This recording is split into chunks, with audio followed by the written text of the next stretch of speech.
Hello, good day. So our topic for today is financial accounting or accounting 101. So we will be tackling the conceptual framework of accounting and learn the different types of accounting term and concept. This could also apply to our previous lectures in accounting 101 and partnership 101 and the one that we are already starting, which is our cost accounting 101. Okay?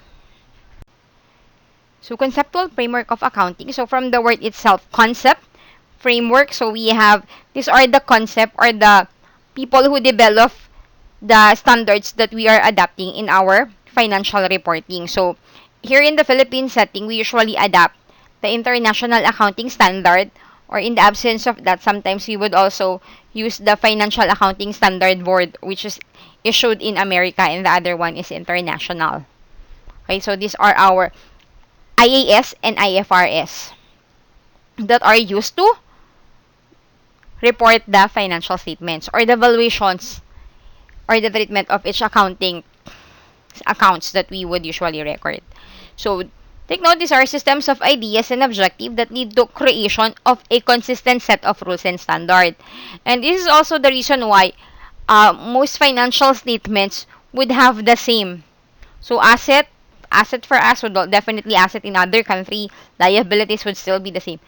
Because it's a unison, so that each financial statement, regardless of the industry, would be able to benchmark from other because of its asset, liabilities, and equity, as well as its financial performance, so that it would be consistent to each and every, unless other law applies, because take note, law is higher than our accounting. Okay? Next, these are statements that are generally theoretically principle which form the framework of reference for financial reporting. So take note, we have the generally accepted theoretical principle use. We have the International Accounting Standard. We also use the International Financial Reporting Standard. Sometimes, if you are a government accountant, you would also heard of the Philippine Financial Reporting Standard. But nowadays, COA is not anymore using the Philippine Financial Reporting Standard, because if you read it, it's just copied from or adapted from the international standards. Hence, COA will just issue the Philippine Practical Guidelines, so that to differentiate the Philippine setting with the international setting. Okay? So these are serve as the basis for creation of accounting standard and evaluation of existing rules or standard. So if you would see, each standard would be revised every now and then. Like for example, previously we have the operating list, and now operating list is being we treated it as expense, and nowadays it is treated as like finance lease. However, a different name which state this is the right to use an asset. Why? Because if you would somehow think of it, you were the one who was actually using that property, and nobody could extract you from using that because there is the contract. Okay? So what else? The derivatives, the financial instrument, and the insurance would now usually revise in according to how the economic and the activity of this businessman, or some of the new concept that the business one would be adapted. This conceptual framework or some standard would be adapted to what? To regulate the application and not subject to abuse. Because take note, financial statements are for public use. There are a lot of user of financial statements. Okay? So what are the elements of the conceptual framework? Take note, we have the objective financial reporting. So meaning that the financial reporting should be what? Should be same or unison to everyone. So each corporation or each business should only have one financial statements. Okay? Next, we also have the qualitative characteristic of the accounting information. So these are the different characteristics that we would be discussing later that are needed for our financial reporting or the financial statement. We also have the element of financial statement. I guess we have some video with regard to the financial statement lacking only of one because we already have the balance sheet, the statement of financial performance or income statement, and cash flow. So what we don't have are the two, which is our notes to financial statement and statement of ownership equity. Next, we also have the recognition and measurement in the financial statements, assumption, principle, and constraint. So mostly, that's why we have constraint. That's why we cannot, our auditor does not give an absolute assurance. We only provide a reasonable assurance. And take note, there are a lot of measurement in the financial statement as well as the assumption and principle used that would affect our financial reporting or financial statements. Next, what are the objective of financial statement? Take note, number one objective is to provide a useful information to the user of the financial statements or the financial report. But take note, what use what use do we have for this? That's why we have the financial ratios, which would provide us the liquidity, or meaning the ability of asset to meet short-term obligations, the solvency, the ability of the entity to go going concern, meaning indefinite, the life would be indefinite. We also have the turnover, so that we would determine whether the entity is profiting or not, and other ratios that we use. So these are important to the different user of financial statements. We also identify the resources and the claims. So normally, the resources are the assets. The claims are those that are our creditor as well as our investor because they have claim to the resources or they are part owner or used to finance our assets. Next, to provide on liquidity and going concern of the entity. And these are normally provided in our financial ratios. And lastly, the most important of all is the decision making about the rules and regulation as well as the tax law. Like for this period, the pandemic and there are a lot of economic downtrend, they would be probably using the financial statements whether they are profiting or it would be better for them to shut down temporarily.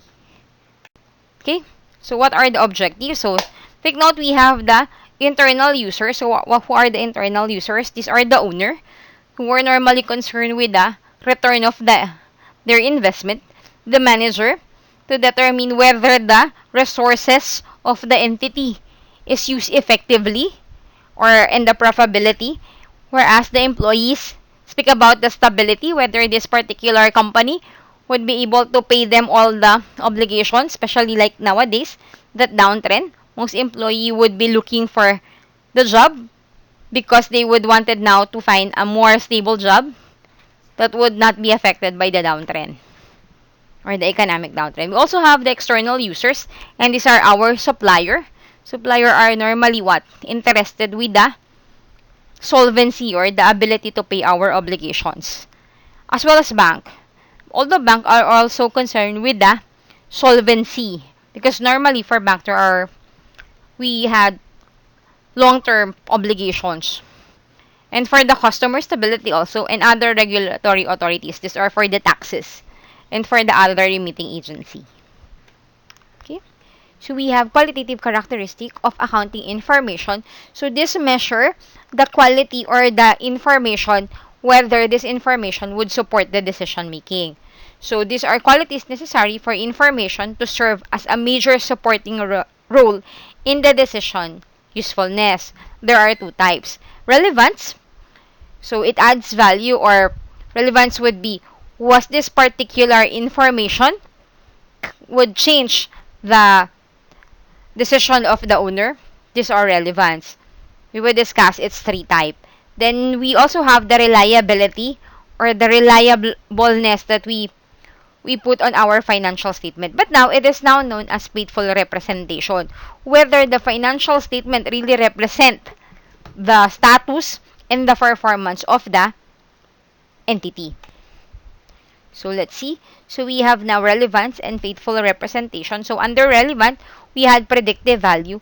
Are the information has the ability to foretell or to foretell what will happen next. Like in budgeting, what are the finances, in sales, how do we project sales. So these are the predictive characteristic of the financial statements. We also have the feedback value.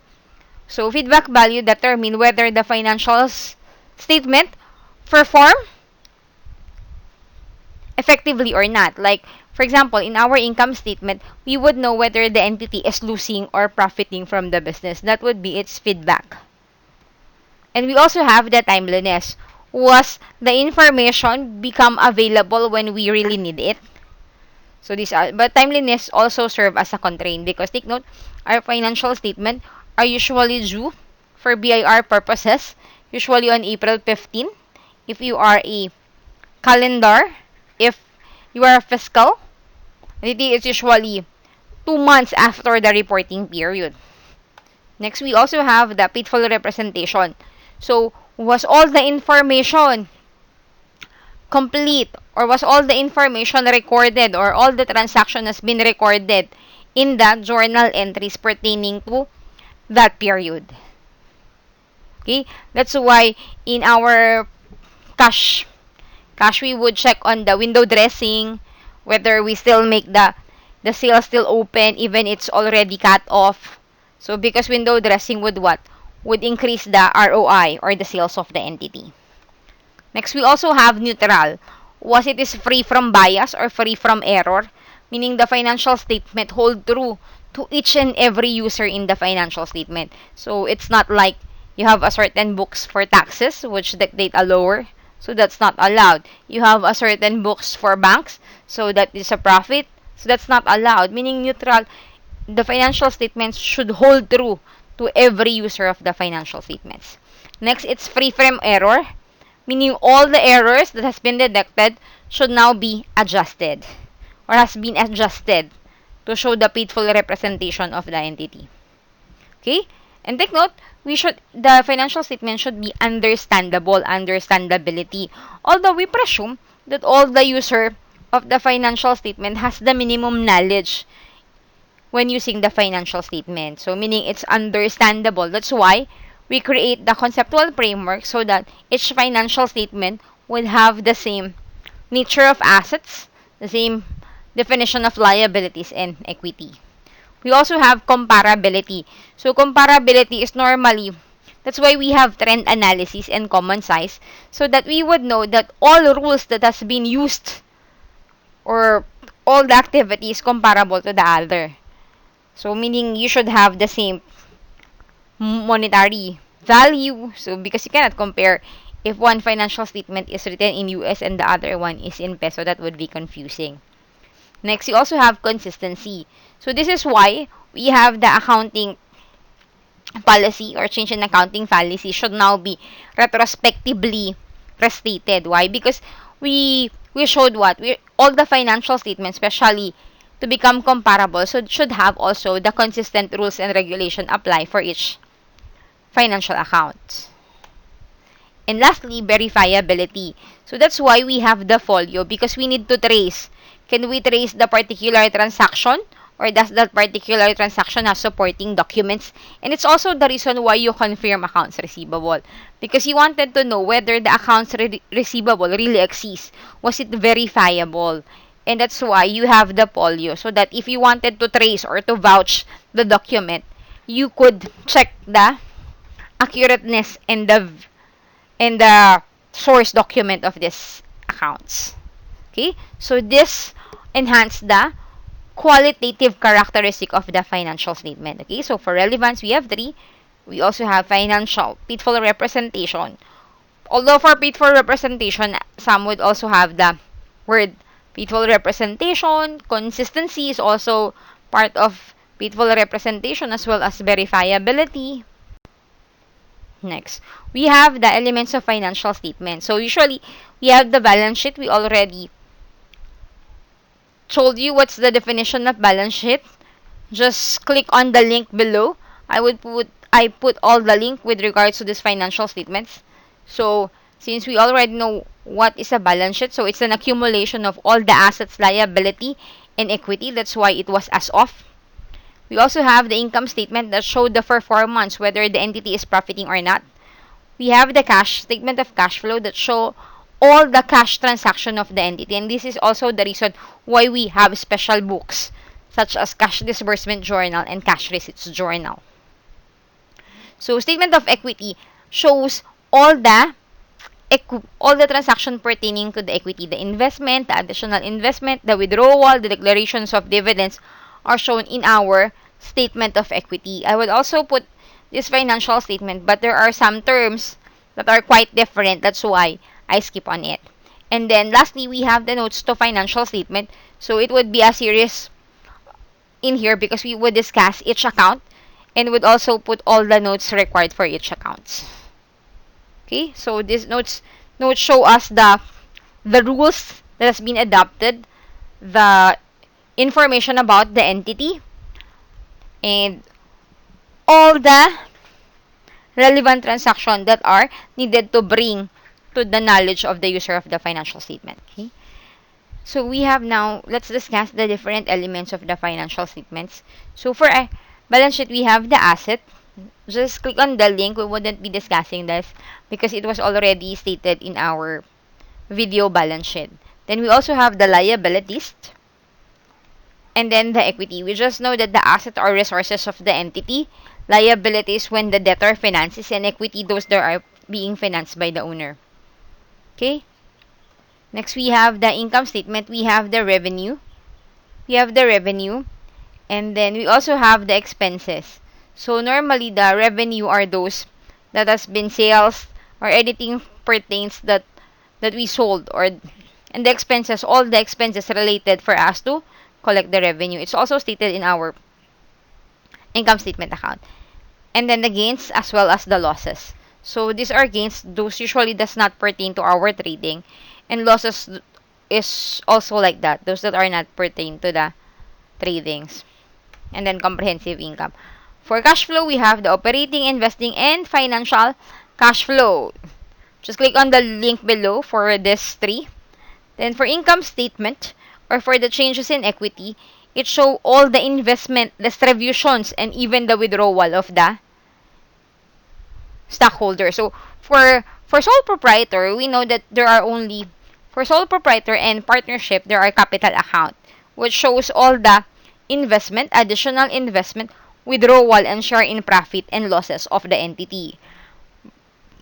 But for corporation, we have the so-called ordinary shares, the premium, or when we pay, when the stockholders pay more than their par value, and then we also have the treasury shares, those that has been repurchased, stock repurchased by the corporation. We also have the retained earnings that are subdivided into two, which is our appropriated and unappropriated.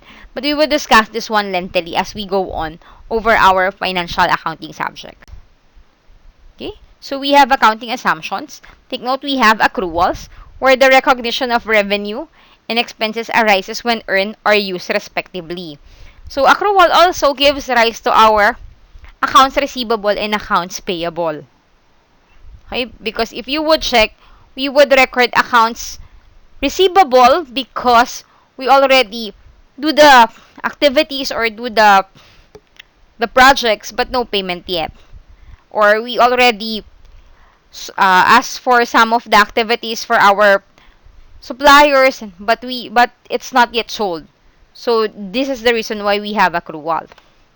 Next, we also have conservatism, is the principle that requires company account to be prepared with caution and high degree of verification. All probable loss are recorded when they discover, while gain can only be registered when they are fully realized. This one was quite, we should be very concerned with this one because sometimes we would usually record when it's not yet realized because it's just a paper lost. Unless otherwise, a standard provided that it should be recorded at fair market value. So a good example would be, for example, if you have a land or investment property that are for expropriation, maybe you could put the cost, because when you put the fair market value instead, you might be able to realize again because of the increase in the value, but you cannot realize that because probably when the court get that property, it would be lesser than the value of the fair market value of the land, unless otherwise there were rules stated within that one.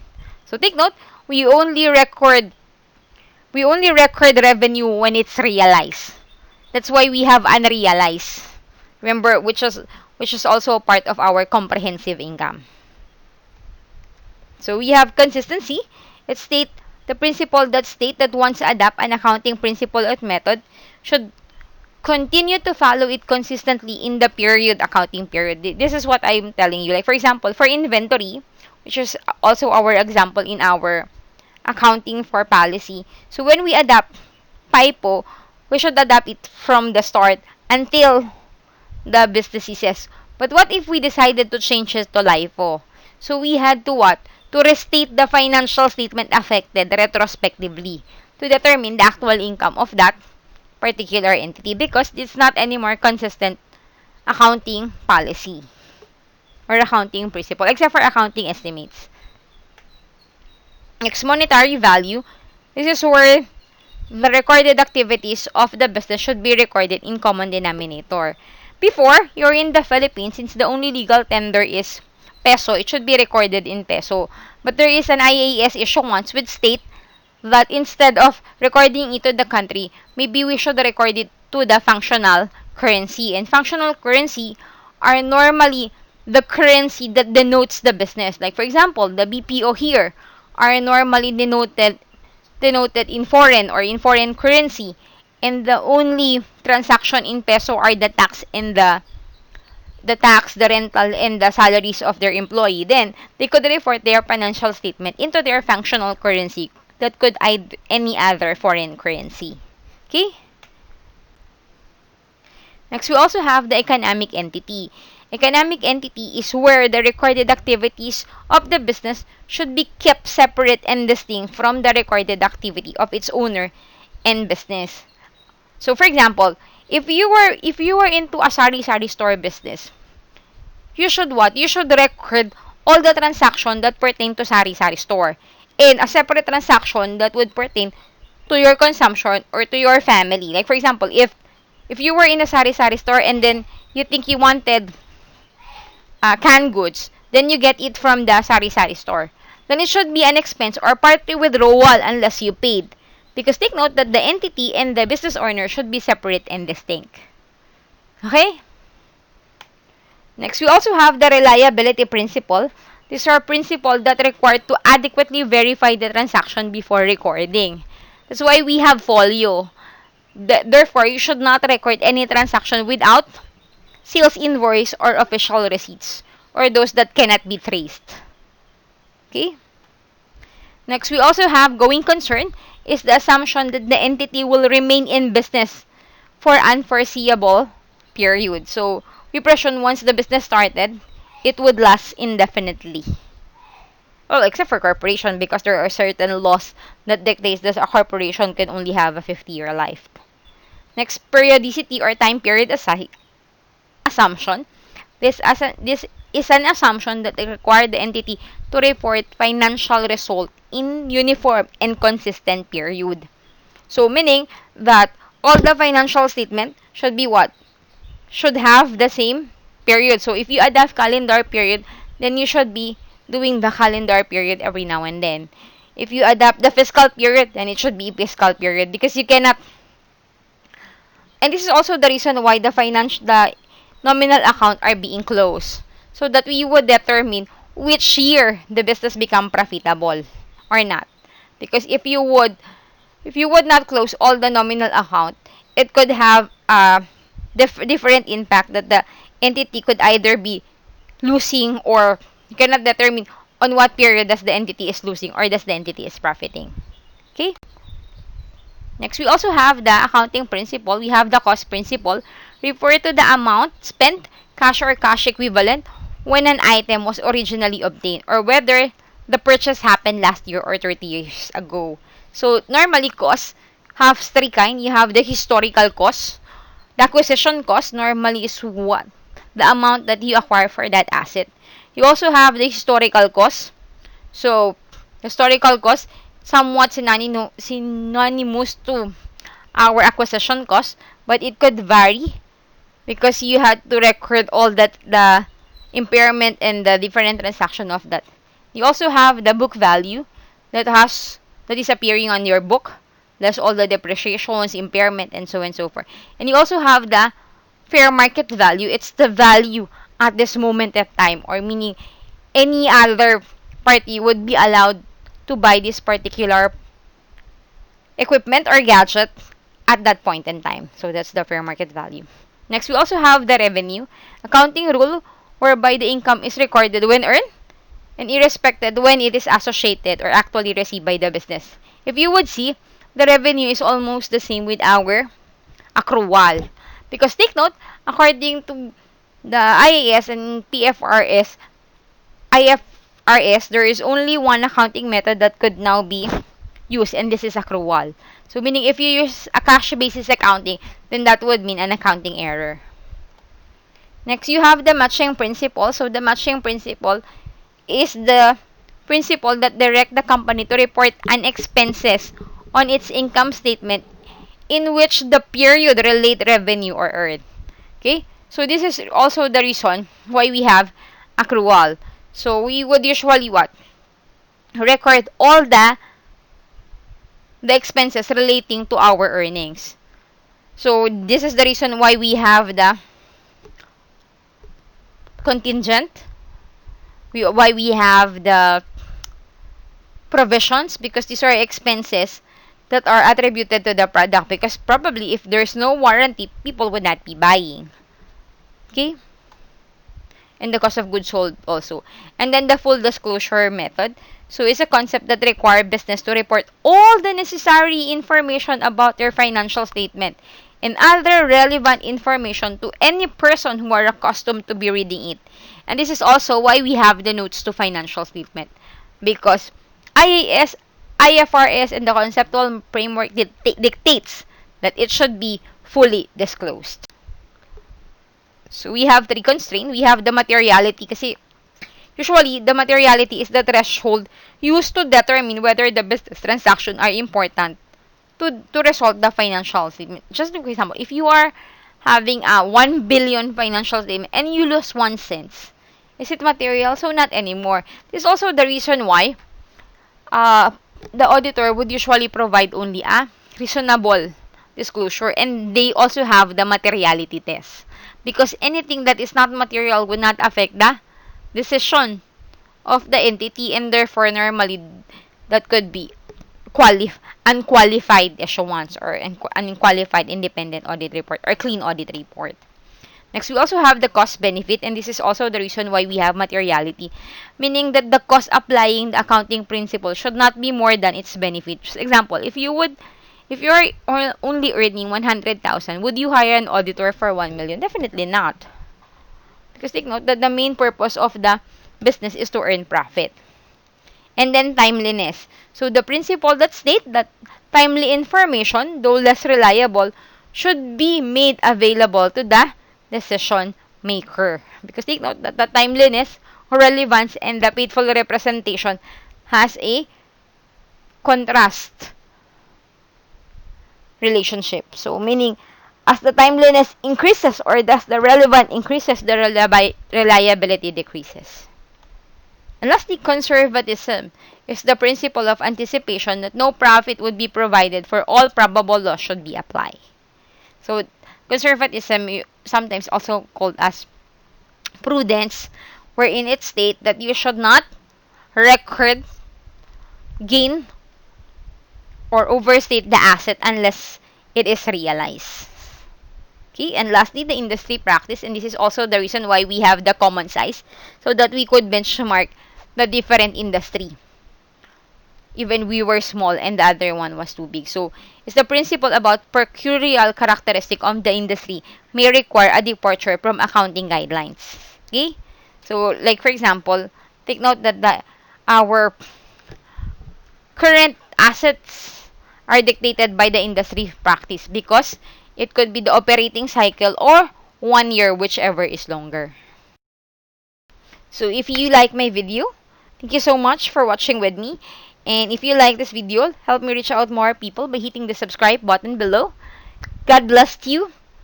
And if you have